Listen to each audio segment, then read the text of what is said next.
Maayong buntag. Si maayong buntag, Arosh. Maayong buntag. Kamusta ang tanan? Si Arosh. Medyo okay na si Arosh kasi lang may ano siya. Parang may ubo-ubo konti.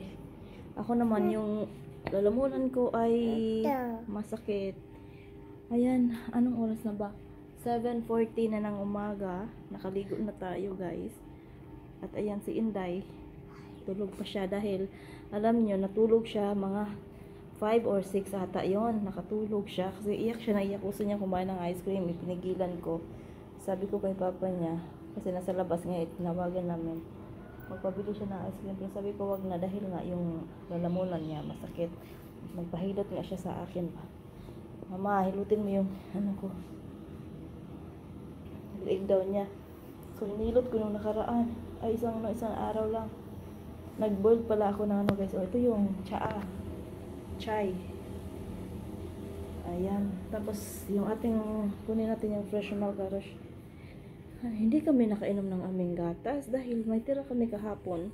Gumawa kami ni Scarlett ng chocolate pancake. Meron pa ngang natira eh. Kaya yun na lang siguro ang i-almusal ko kasi nanghinayang ako ba. Tapos si Jan, bibili siya ng nan at saka siya na. Hinaan ko lang muna yung ano apoy. Kasi kumulot na siya. So, tapos gumawa din kami ng milk chocolate ba? Yung chocolate Milo. Tapos sinalo ko na siya sa powdered milk. Kaya yun, ininom ko din yun kagabi at hinaluan ko ng fresh milk. So, hindi din nag-inom sa dyan ng fresh milk. Scarlett din hindi. Tingnan nyo yung, ito yung dapat kong inumin. Tapos, alam nyo guys, itong malaki na to, kasya na dito yung kay Scarlett, kay Jan at yung pang chai namin. So, ito yung gagamitin kong chai. Oh. Ang dami. Merong malay. Ito yung fresh cream. Ilipat ko to dahil ano yun, nilalagay ko sa aking buhok. So, hindi din ako gumawa ng dough ngayon. Then, sabi niya dyan, mag-ano na lang tayo. Nan, tsaka, walang maliit na, ano, Arosh? Nan, tsaka, nan, tsaka na. So, bibili siya. Alisin natin yung malay. Maganda to siya sa buhok. Sa katawan din. Sa skin ba? Kaso lang, pag matagal mo na to siyang hindi nilagay sa buhok mo o nabutan ng 2 days, medyo maamoy na siya. Pero okay naman. Okay pa naman. So lang yun nga may amoy. Alam niyo ba guys, yung milk, ginagawa din tong disigi.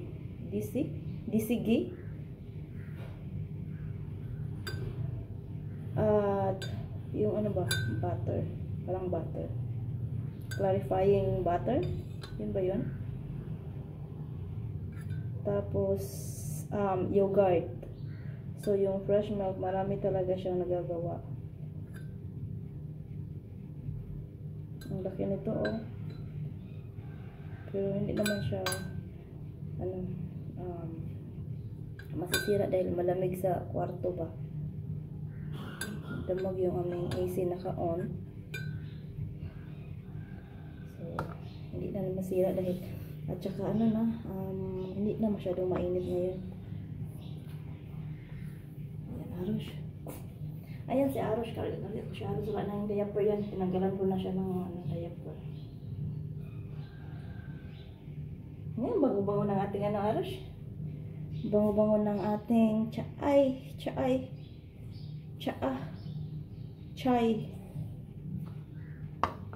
Yes, boy.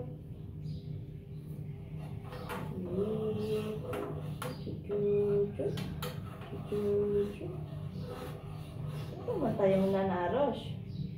Kakain ka ng nan, Beng? Busin ko ba to? Ang laki kasi, oh. Kasi, ano na to siya, guys? Tatlong cup. Medium cup. Tatlo na yan siya. Kasi kay Scarlett, andyan na. So, hindi na pwede ito siyang inumin na yung fresh milk dahil na umaga na Panghalo na yan siya ng chai. Pag ano, kakapakulo mo lang, tapos yun, palamigin konti, tapos yun, inumin ka agad. Pero pag naabutan na ng umaga, hindi na. Hindi na masarap. Wala, ang dami aros. Hindi natin mabusin aros dahil ang dami. Baka maisipan ni Dido na ano, kumain ng cereal. Cereal, pwede ito siya pang cereal. Takpan natin yan dyan. Kasi gusto ko nang mag-try. Pinitin ko na lang yung atong ano aros, oh, pancake aros, oh.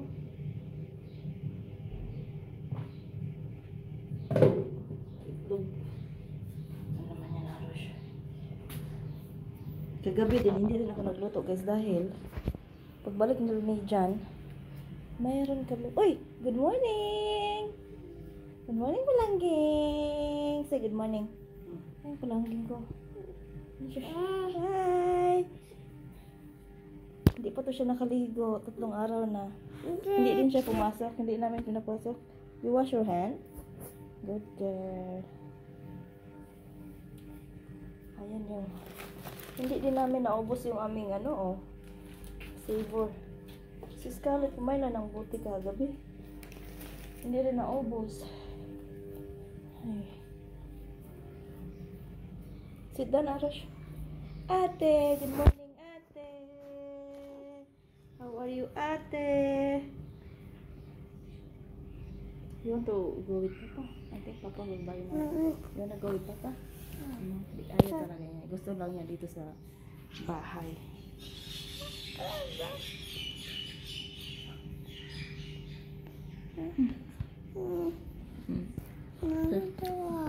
Magandang umaga po. Gusto na niyang kunin yung cellphone. Ito yung problema ko din. Kanya kasi itong cellphone guys. At dito ako nag-video ba. Okay. So end natin. Mamaya kakain na tayo, okay? Bye bye. Bye bye.